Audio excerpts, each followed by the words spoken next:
What is up, guys? JD here. I hope you're doing well today. Little hint as to what we're looking at today. Let's get into it.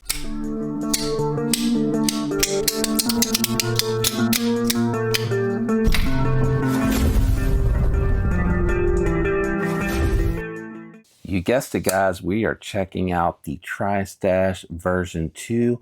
Couldn't resist asking to check out the dark mode version from Blade Bench here. This is a Blade Bench exclusive with a liner lock.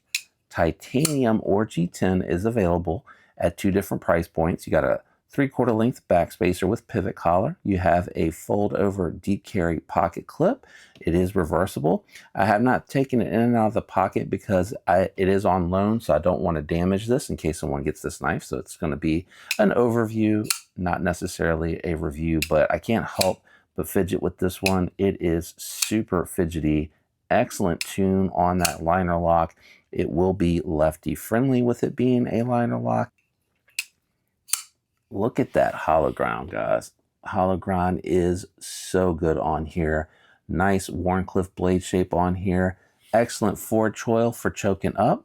Going to be great for that pinch grip, which you all know Cole loves to talk about that pinch grip. Got good jimping on the back here. This is a PVD coating, so it should hold up very well. It's not going to be as good as a DLC, but it will hold up fairly well to anything that you throw at this particular one.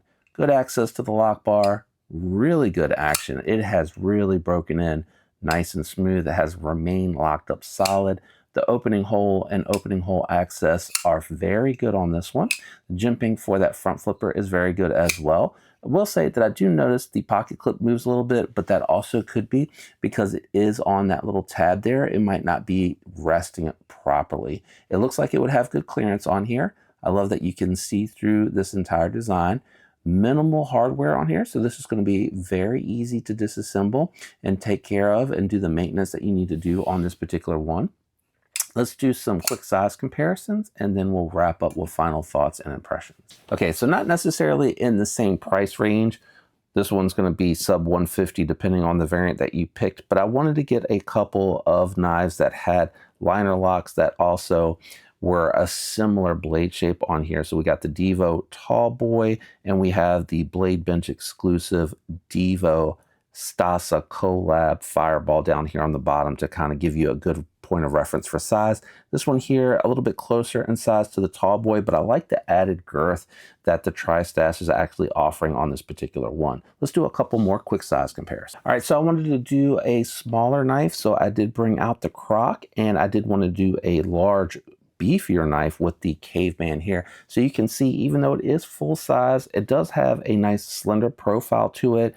Not super beefy, but not ultra compact. I think this is the sweet spot. I think Cole and Blade Bench really nailed the size on this particular one. I know it's Cole's design specifically, but I think keeping it at this size was an excellent idea. Let me move these two out of the way. We'll wrap up with final thoughts and impressions. All right, final thoughts and impressions on the Tristash. There's a lot of positives here. I'm going to start with the overall design. I think this is going to be a super useful blade shape.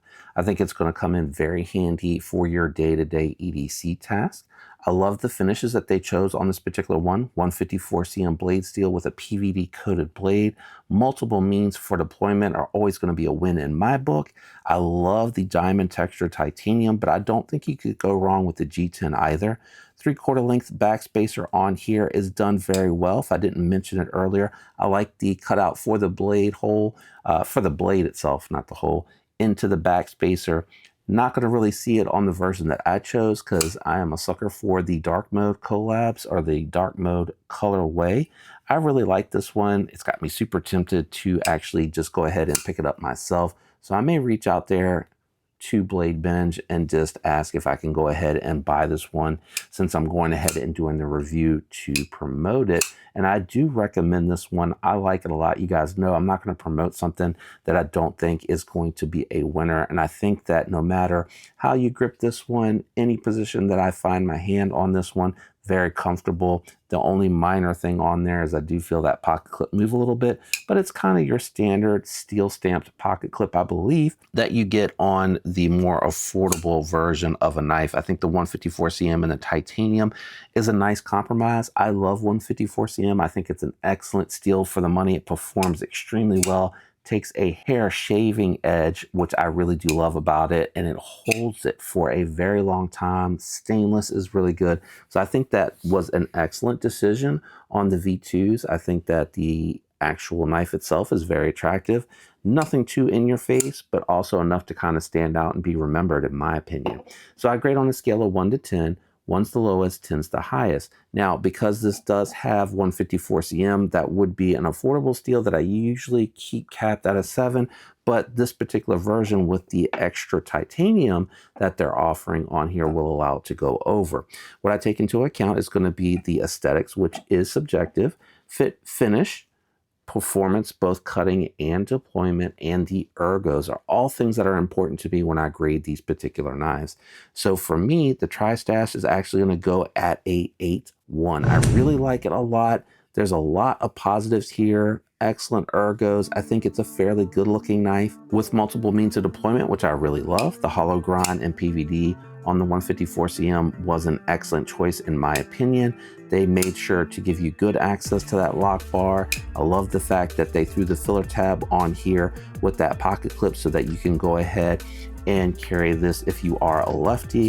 I do love the flipper tab on here, but I kind of wonder if there could have been a way to kind of angle it back. And I'll show you a quick example of what I mean. And this is a little bit more of a recent thing that I've seen here, but you see how they have it with the fuller a little bit tighter in here of the pocket, and they have that angled back front flipper. I like that a lot. Now I will say you need to nail the jimping on here to make that actually work. But as I've never really known that I wanted this until I saw Vero did that. So I'm kind of wondering if they could have, even if they stuck it out this far, angled it back. I don't think it's hitting the stop pin from this side, but even if it was, I think, yeah, it's hitting it low enough to where I think you could maybe angle it back and keep that tight, aggressive jimping. Not a must, just something that I observed that I think would look kind of good. Maybe you can kind of match the line there for that forged choil cutout that they have going on. I think that'd be a nice little touch. Overall though, an absolute winner. I will leave it linked for you down below. When you use my links, it helps the channel, but that's totally up to you guys. If you enjoyed the video, a like would be appreciated. If you're enjoying the content, definitely consider subscribing if you're not subscribed. Special shout out and thanks to my channel members. Love you guys. That's it for me today. Thanks for hanging out, guys. I'll catch you on the next one. Goodbye.